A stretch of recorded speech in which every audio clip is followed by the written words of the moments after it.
Chapter 10 Dickon.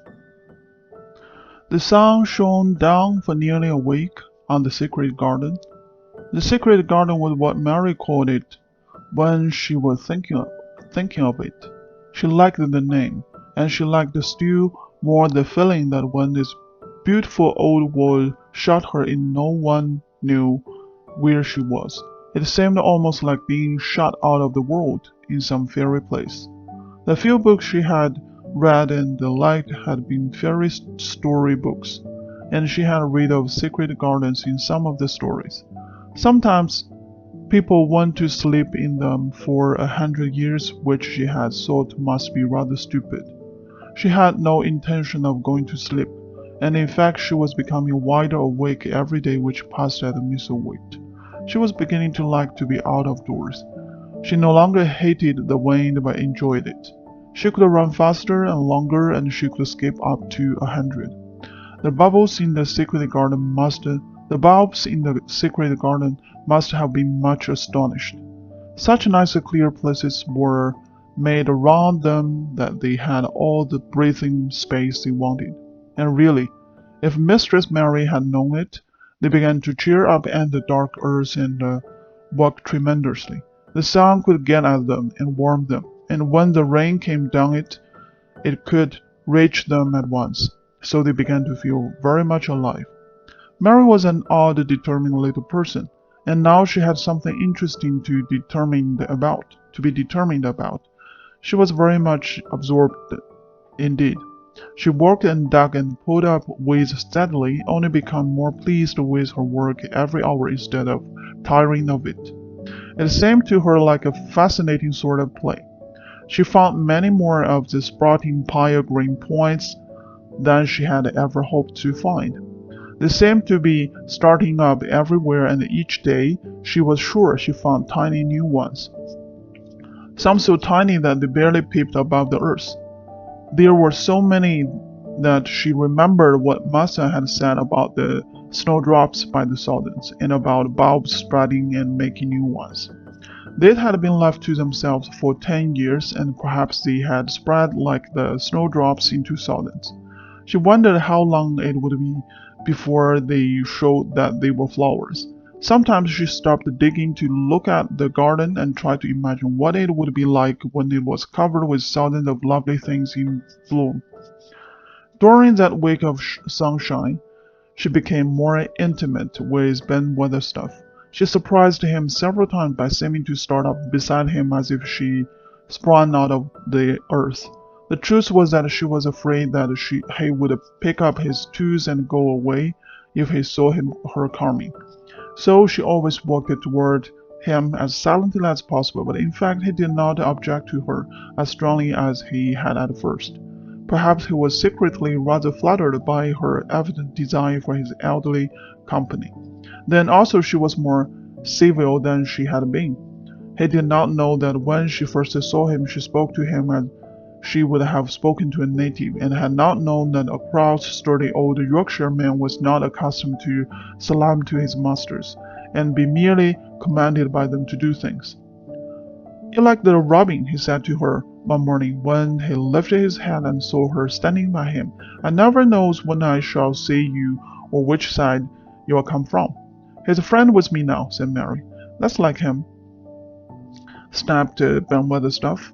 "Making up to the women folk just for vanity and flatteniness. There's nothing he would do for the sake of showing off and flirting his tail feathers. He's a full pride as an egg full of meat." He very seldom talked much, and sometimes didn't even answer Mary's questions except by a grunt.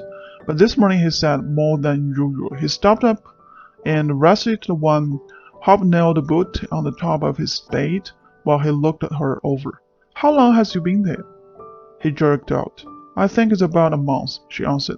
"That's beginning to do Misselwit credit," he said. "That's a bit fatter than you was, and that's not quite so yellow.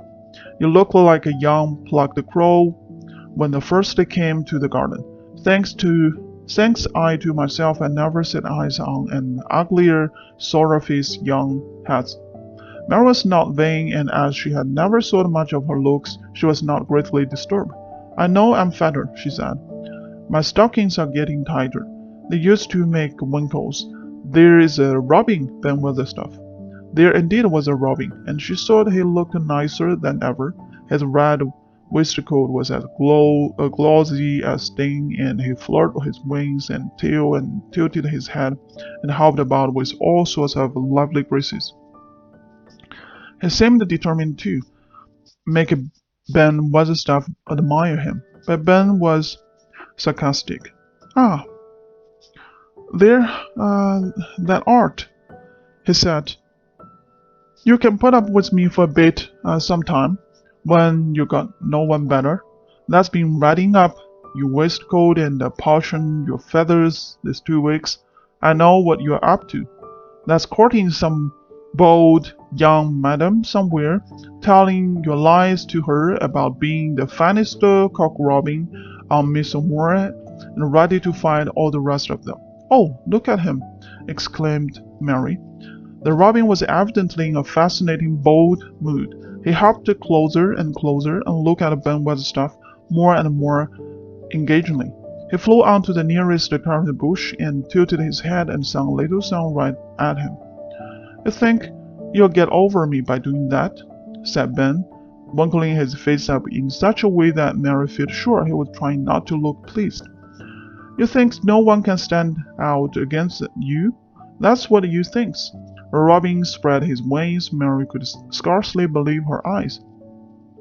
He flew right up to the handle of Ben Weatherstaff's spade, and lighted on the top of it. Then the old man's face wrinkled itself slowly into a new expression. He stood still as if he were afraid to breathe, as if he would not have stirred for the world, lest his Robin should start away. He spoke quite in a whisper. "Well, I'm damned," she said softly, as if he were saying something quite different. "You does know how to get at a chap. You does. You're fairly unearthly. That's so annoying." And he stood without stirring, almost without drawing his breath, until the Robin gave another flirt to his wings and flew away. Then he stood looking at the handle of the spade, as if there might be magic in it, and then he began to dig again and said nothing for several minutes. But because he kept breaking into a slow grin now and then, Mary was not afraid to talk to him. "Have you a garden of your own?" she asked. "No, Batch elder, lodge with Martin at the gate. If you had one," said Mary, "what would you plant?" "Cabbages and taters and onions." "But if you wanted to make a flower garden," persisted Mary, "what would you plant?" "Bulbs and sweet-smelling things, but mostly roses." Mary's face lighted up. "Do you like roses?" she said. But Weatherstaff rolled it up a weed and threw it aside before he answered. "Well, yes, I do. I was learned that by a young lady I was gardener too. She had a lot in a place she was fond of, and she loved them like they was children, or robins. I've seen her bend over and kisses them." He dragged out another weed and scolded at it. That were as much as 10 years ago. "Where is she now?" asked Mary, much interested. "Heaven," he answered, and drove his spade deep into the soil. "According to what person said." "What happened to the roses?" Mary asked again, more interested than ever. "They was left to themselves." Mary was becoming quite excited. "Did they quite die? Do roses quite die when they are left to themselves?" she ventured. "Well, I've got to like them, and I liked her, and she liked them," Ben Weatherstaff admitted reluctantly. "Once or twice a year I'd go and work at them a bit, prune them and dig about the roots. They run wild, but they was in rich soil, so some of them lived." "When they have no leaves and look gray and brown and dry, how can you tell whether they are dead or alive?" inquired Mary. "Wait till the spring gets at them. Wait till the sun shines on the rain and the rain falls on the sunshine, and then you'll find out." "How? How?" cried Mary, forgetting to be careful.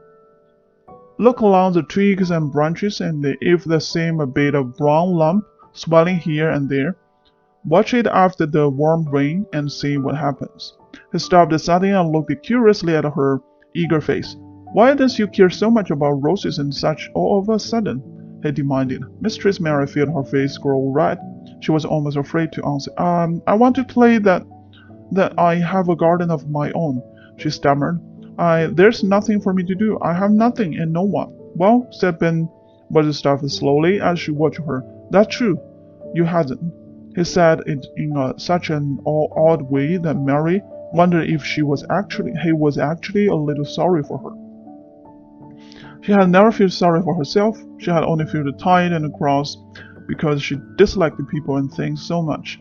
But now the world seemed to be changing and getting nicer. If no one found out about the secret garden, she should enjoy herself always. She stayed with him for 10 or 15 minutes longer and asked him as many questions as she dared. He answered every one of them in his queer, grunting way, and he did not seem really cross, and did not pick up his spade and leave her. He said something about roses just as she was going away, and reminded her of the ones he had said he had been fond of. Do you go and see other roses now? She asked. Not been this year. My rheumatics had made me too stiff in the joints. He said it in his grumbling voice, and then quite suddenly he seemed to get angry with her, though she did not see why he should. Now look here, he said sharply. Don't you ask so many questions? You're the worst wench for asking questions I've ever come across. Get your gong and play yourself. I've done talking for today. And he said it so crossly that she knew there was not the least use in staying another minute. She went skipping slowly down the outside walk, thinking him over and saying to herself that, queer as it was, here was another person whom she liked in spite of his crossness. She liked old Ben Weatherstaff. Yes, she did like him. She always wanted to try to make him talk to her, although she began to believe that he knew everything in the world about flowers. There was a rory-hedged walk which curved around the secret garden and ended at a gate which opened into a wood in the park. She thought she would escape round this walk and look into the wood and see if there were any rabbits hopping about. She enjoyed the escaping very much. When she reached the little gate, she opened it and went through because she heard a low, peculiar whistle sound and wanted to find out what it was. It was a very strange thing indeed. She quite caught her breath as she stopped to look at it. A boy was sitting under a tree with his back against it, playing on a rough wooden pipe. He was a funny-looking boy, about 12. He looked very clean, and his nose turned up, and his cheeks were as red as poppins, and never had Mistress Mary seen such round and such blue eyes in any boy's face. And on the trunk of the tree, he leaned against a brown squirrel was cleaning and watching him. And from behind a bush nearby, a cock pheasant was delicately stretching his neck to peep out, and quite near him were two rabbits sitting up and sniffing with tremulous noses, and actually it appeared as if they were all drawing near to watch him and listen to the strange low little call his pipe seemed to make. When he saw Mary, he held up his hand and spoke to her in a voice almost as low as and rather like his piping. Don't you move, he said. It would have frightened them. Mary remained motionless.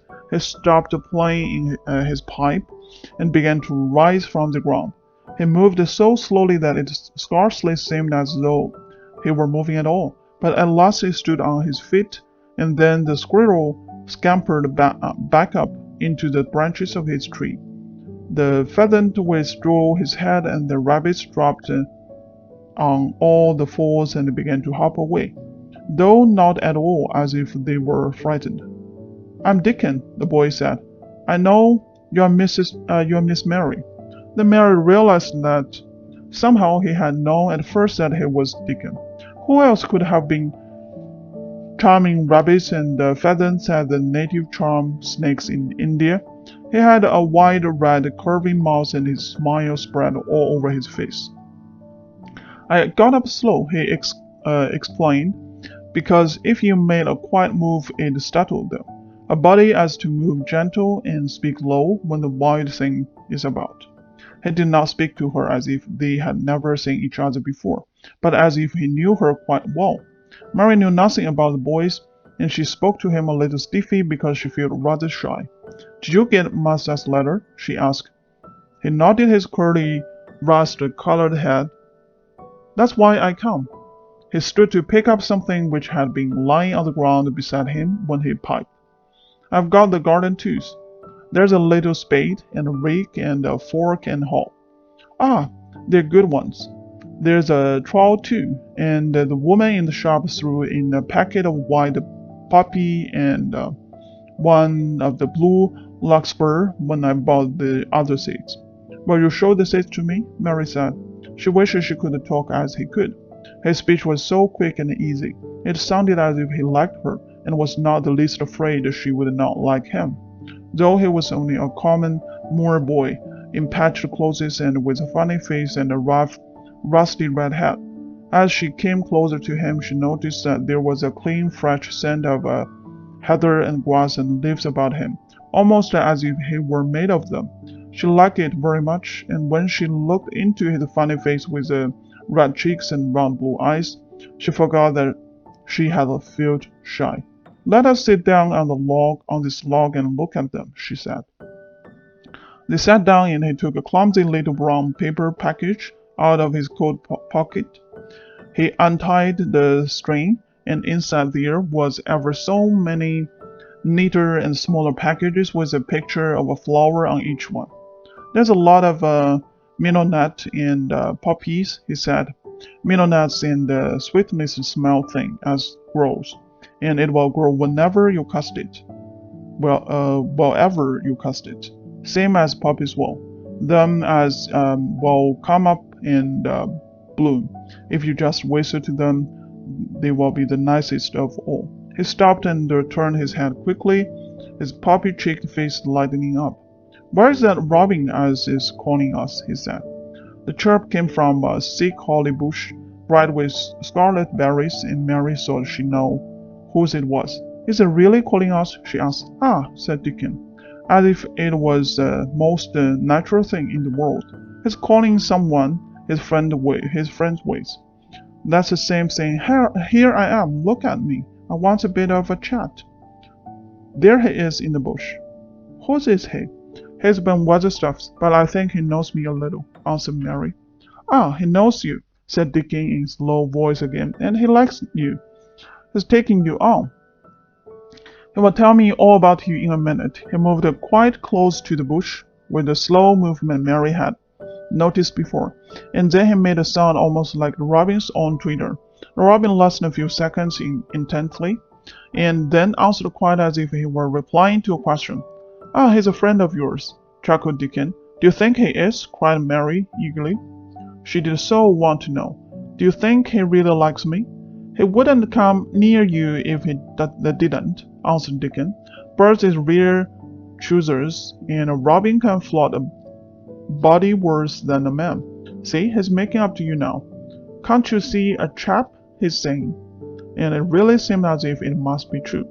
He saw excitedly and twittered and tilted as he hopped on his bush. "Do you understand everything Bird says?" said Mary. Dickon's grin spread until he seemed a wide, red, curving mouth, and he rubbed his rough head. "I think I do, and they think I do," he said. "I've lived on the moor with them so long I've watched them break shell and come out of the flesh and learn to fly and begin to sing till I think I'm one of them. Sometimes I think perhaps I'm a bird, or a fox, or a rabbit, or a squirrel, or even a beetle, and I don't know it." He laughed and came back to the log and began to talk about the flower seeds again. He told her what they looked like when they were flowers. He told her how to plant them and watch them and feed and water them. "See here," he said suddenly, turning around to look at her. "I will plant them for you myself. Where is the garden?" Mary's thin hands clutched each other as they lay on her lap. He did not know what to say, so for a whole minute she said nothing. She had never thought of this. She felt miserable, and she felt as if she went red and then pale. "That's got a bit of garden, hasn't you?" Dickon said. It was true that she had turned red and then pale. Dickon saw her do it, and she still said nothing. He began to be puzzled. "Wouldn't they give you a bit?" he asked. "Hadn't you got any yet?" She held her hands even tighter and turned her eyes toward him. "I don't know anything about boys," she said slowly. "Could you keep a secret if I told you one? It's a great secret. I don't know what I should do if anyone found it out. I believe I should die." She said the last sentence quite fiercely. Dickon looked more puzzled than ever, and even rubbed his hand over his rough head again, but he answered quite good-humoredly. "I'm keeping a secret all the time," he said. "If I couldn't keep secrets from the other lads, secrets about fox cubs and birds' nests and wild things' holes, that would be naughty safe on the moor. I can't keep secrets." Mistress Mary did not mean to put out her hand and clutch his sleeve, but she did it. "I've stolen a garden," she said very fast. "It isn't mine. It isn't anybody's. Nobody wants it. Nobody cares for it. Nobody ever goes into it. Perhaps everything is dead in it already. I don't know." She began to feel hot and as contrary as she had ever felt in her life. I don't care. Nobody has any right to take it from me when I care about it, and they don't. They're letting it die or shut in by itself." She ended passionately, and she threw her arms over her face and burst out crying. Poor little Mistress Mary. Dickon's curious blue eyes grew rounder and rounder. "Ah," he said, drawing his exclamation out slowly, and the way he did it made both wonder and sympathy. "I've nothing to do," said Mary. "Nothing belongs to me. I found it myself and got into it myself. I was only just like the robin, and they wouldn't take it from the robin." "Where is it?" asked Dickon in a dropped voice. Mistress Mary got up from the log at once. She knew she felt contrary again and obstinate, and she did not care at all. She was imperious and in India, and at the same time hot and sorrowful. "Come with me and I will show you," she said. She led him round the laurel path and to the walk where the ivy grew so thickly. Dickon followed her with a queer, almost pitying look on his face. He felt as if he were being led to look at some strange bird's nest and must move softly. When she stepped to the wall and lifted the hanging ivy, he started. There was a door, and Mary pushed it slowly open, and they passed it together, and Mary stood and waved her hand around it defiantly. "It's this," she said. "It's a secret garden, and I'm the only one in the world who wants it to be alive." Dickon looked round and round about it, and round again. "Ah," he almost whispered, "it is a queer, pretty place. It's like as if a body was in a dream."